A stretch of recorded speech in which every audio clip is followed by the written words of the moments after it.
When a client has to enter into consent decree negotiations, it can be a very stressful activity.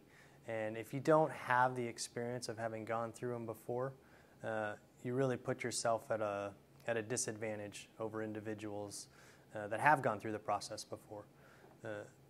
It's difficult to understand what the true cost and actual labor impacts are for certain consent decree provisions unless you've gone through them before.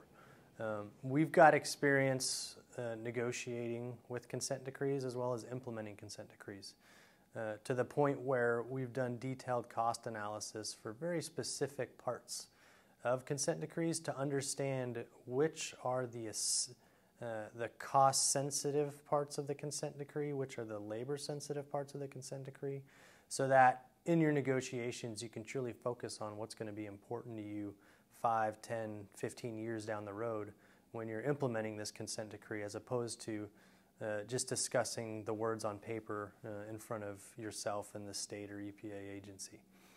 The benefits when you bring someone in is you've got that experience.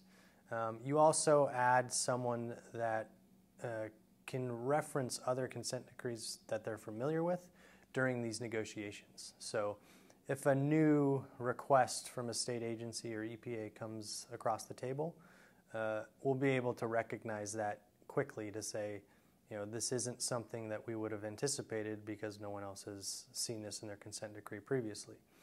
Or if we see a provision has changed, that's also something that's going to cue us to identify that for you. As far as the biggest benefit this then brings for you, it's a lot less stress, a lot less concern that a major item is going to slip through your negotiations, that you're going to find out about 5, 10 years down the road that you really wish you would have negotiated differently. Bringing someone with that experience to the table really just adds that benefit.